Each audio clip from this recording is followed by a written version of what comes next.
In today's video, we will review local Southwest Florida real estate market report and affordability of housing market in 2024. My name is Anna Eckstein, Naples Ultimate Luxury Group, MVP Realty. Let's start. All right, let's start with affordability of homes in U.S. And after affordability, we will follow for a Southwest Florida market report, data dated April 2024. All right. So as we already talked in this channel, the affordability at historical level low. And I would like to share with you a affordability level from, you can see the peak, how affordable the homes were obviously in 2009, 2008 financial crisis through 2015. And then you can see where we at today in 2023. This is the last year of data. So builders actually, interesting enough, there's a lot of data shows now the builders actually start building smaller homes due to the affordability, the cost of the housing build, and also the cost of the interest rate, all of that. You can see the trend that more and more than 38% of the builders said that they build smaller homes in 2023. The quote from the survey research is related for the 2 months factors there, a link. The first is we have seen changes in home buyer preferences. Second, housing affordability has worsened over the years. That's the reason why we see the smaller homes start building more and more of the following years. So you can see that on average square footage in 2003 was start in around 2,260 square feet. And you can see it's trending down. And in 2023, we're right around 2,000 square feet. The after brief increase for the post-COVID production for the builders, the home size trending lower and will likely continue lower as the housing affordability remains constrained. That's a National Association of the Home Builders. You can also see the new single-family homes on the chart here. They're getting smaller from the 2020 and continue trending down. So more and more people would downsize, and as the 30-year fix right now currently around 7%, but was as high as 8%. The newly built homes also getting smaller. You can see the trend here as well from 2018. The home builder adopting the lower affordability on the records on the building smaller homes and offering more incentive price cuts. You can see as well. And also they do offering the buy down programs. Many builders, they offer interest rate as lower as I saw some of the ads, 4% to 5%. The different builders, they offer different opportunities, obviously. So what happened to the Gen Z population and how affordability and if that concern for them? This is a generation that born between 1997 and 2012. I do have one at home. She born in 2005. So my daughter, she's 19 years old. And of course, it's concerned for her how unaffordable the housing market is. But this is the chart I just wanted to show to you. And you can see the generation for the Gen Z is United States population is right now is about roughly just shy of 21%. So this is the home affordability, which is I thought that was very interesting. In 2019, your average mortgage was just $1,054 with a principal and interest. And now you can see that it's basically is double, it's $2,040 on average. So the turbulent economy the last few years has more than few people wondering, will Gen Z can afford the homes? This is the quote from the Chase. And accordingly to the recent study, actually, majority of the real estate brokerage, about 30%, that of 25 years old own their homes in 2022 is 2 to 3% ahead of both millennials and Gen Z X for the same age, which I thought was quite interesting. This is, you can see the 2023 share of the buyers and the sellers who were Gen Zs. And you can see the buyers were 3%, the sellers was 2%. Interesting enough, many people, they don't know that there's quite a bit programs actually assist for the down payment assistance. And not only necessary first-time home buyers. We do have, this is the site that actually I found and I decided to share. I was Google, and in my area, well, obviously you have to put different criterias, but in my area, which is in Naples, Florida, I think I chose $500,000 property, and actually was like 8 programs available. I didn't go in detail on them, but if you do like, just write down the site. It's a source of down payment resource.com, and it's throughout the country. You just put the county or city, and it gives you different options program. But if you do interested, we do have a program actually open up. I was talking to one lender recently, and it's will be issued in the state of Florida over it's $100 million in down payment assistance for the first-time home buyers. So if you guys interested, please contact me, and I will be more than happy to give you the information for the lender.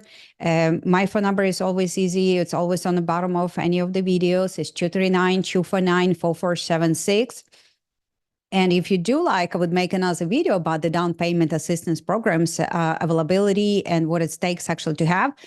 Give me your opinion in the comments below, and I would love to bring the lender to share with you what kind of down payment assistance available, let's say in our county, Kale County or Lee County, neighbor county, which we're covering in a market report, the Lee and Kale County.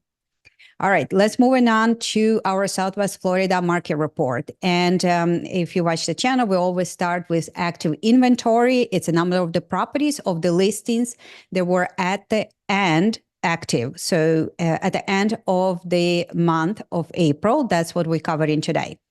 So we break down them on single family home and condos and townhouses. On the middle, you can see the cities, and this is how many active single family homes were in the cities based on the single family homes and the condos. On the right, we have a 30-day comparison. On the left, we have 1-year comparison. And if you watching my market reports, you definitely know that we in an uptrend for active inventory, and there's no surprise on this chart whatsoever. You can see that active inventory is definitely up, regardless if it's single family home and or condo, for that matter. And as much for the single family home as 76% in Estero. And you can see in Estero on the condos, we are up again over 100, it's 3%. And please welcome to compare to the 30 days. So if we take a look on a new listing trend in the month of April, we can take a look on the middle, how many new listings would come to the market, and comparison 30 days and 12 months. And you can see that in Bonita, Naples, Marco Island, we're definitely on an uptrend for the new listings when it comes to single family home. Estero actually down by 7%. And for the condos and townhouses, you can see definitely that we up. Again, Estero is stable and neutral. So if we take a look at month supply of inventory, if we say how many months would take to deplete existing inventory, on the middle you can see the months. You can see that definitely we are in going into the buyer's market. And you can see in the middle is the number of the months, and compared to a year ago, you can see definitely the April definitely added by 54% month supply of inventory, as much as 83% Estero, Marco Island is slide down on single family homes. And you can see that for the condos, you definitely up across the board as much as 132% in Estero. So if we take a look for a showing per listing, so this is average number of showings scheduled on active listings per month. And on the middle, you can see on average what to expect if you're the seller, you list a property, and this is how many on average expectation would be that somebody would come and see your property. And you definitely can see that foot traffic is down in Southwest Florida compared to a year ago. As much as 28% in Naples on single family home, and as much as 39% on the condos as well. So Naples is definitely, we're losing some buyer foot traffic comparison to even Marco Island or Estero for the condos. So if we take a look, medium showing to pending. So before a chart that we saw, that was just on average, how many showings would you expect? This is how many showings would you expect until your property goes on the market for sale, until you actually get the contract. So the numbers obviously here is larger compared to the chart before, right?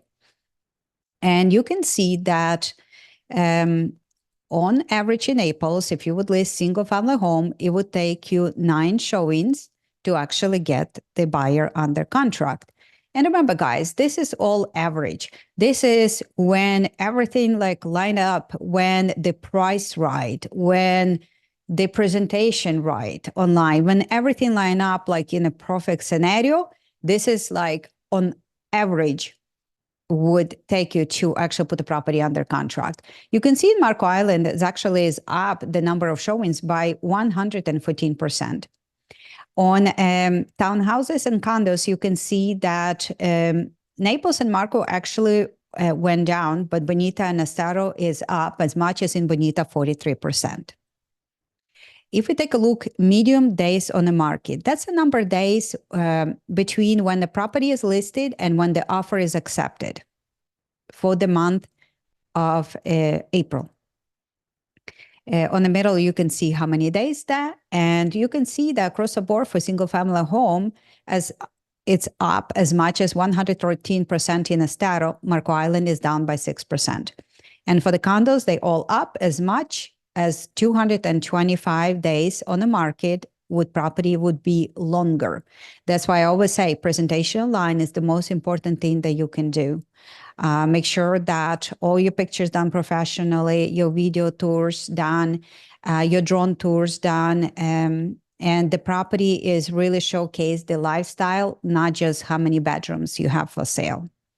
So let's talk about pending inventory. That's a number of listed properties that were under contract at the end of the month.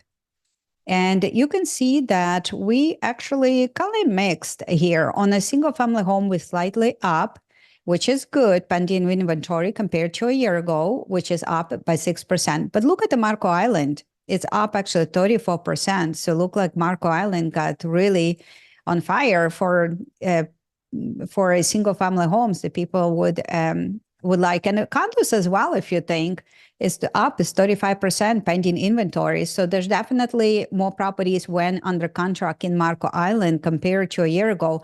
And that's quite a bit the number too. You can see that Bonita kind of a little bit down on single family, 7%, and on the condos is actually down by 24%. So medium percentage of the last list price. So think about this way. If you list your property, 100% is your last list price, and you have the buyer who would come in and ready and willing to buy your property, that's on the middle how much you get on average if your property was listed at 100%. So in Naples, you're getting 96.2% of your last list price. Marco Island, 95%. Bonita and Estero is actually 97%. And on the condos, you can see as well. So where are we at compared to a year ago? So you can see that we slightly down. Naples and Estero, we slightly up. Marco Island and Bonita on single family. And we slightly down for a condos and townhouses in all the cities. So median price per square foot. Again, median price per square foot, it can be lower, it can be way much more higher. We're talking about median price per square foot. And If you're the seller and if you interested to know a little bit more what is price per square foot will be for your home to be listed on the market, please don't hesitate to contact me, and I'll be more than happy to provide you comparable market analysis specific for your home. And if you're a buyer, if you consider to move to Southwest Florida, I would love to sit down with you and create a detailed plan, what it takes for you to get the ownership in Southwest Florida. So please don't hesitate to contact me. I would love to work with you. So let's see, a median price per square foot, you can see that it's actually up for a single family home across the board as much as 17% in Bonita Springs. In April for condos, it's compared to a year ago, is up slightly across the board, except the Estero is down by 2%. So medium sales price, again, it's a medium sales price. We have much more higher prices and obviously much more lower prices. So on the middle, you can see that's our medium size for a single family home. This is our medium size price, medium sales price for a condos. So if we can compare, it's slightly up for a single family home in Marco Island, Estero, Bonita as much as 20%. Naples is slightly down by 2%. For a condos, you can see we are up, except the Marco is down slightly by 3%. Dollar value. So if you take all the properties that are sold for month of April, on the middle, you can see the amount for each city. And you can see across the board for a single family home compared to a year ago, we definitely up as much as 56% in Bonita Springs. And for townhouses and condos, Naples and Marco Island is actually up as much as 47%, Bonita down by 15%, and Estero is down by 3%. And this is our last chart for today, is the closed sales. On the middle, you can see how many transactions has been closed in month of April 2024 on the middle based on single family home and condos. And you can see that for single family homes, we actually up across the board, except Estero down 5%, and Marco is up as much as 16%. So definitely our market is, compared to a year ago for 2023, is doing much more better in terms of the closed sales.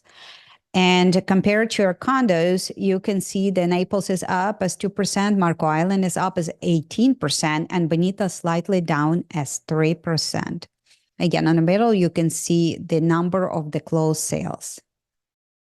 I hope you enjoyed this video. I hope you found this video valuable for you and for your family. If you do, please subscribe to the channel. We do run actually economic update as well, and will be at the end of this video. You can click and review economic update for United States with inflation data and much more for April of 2024. My name Anna Eckstein, Naples Ultimate Luxury Group, MVP Realty. Thanks so much and have a great day.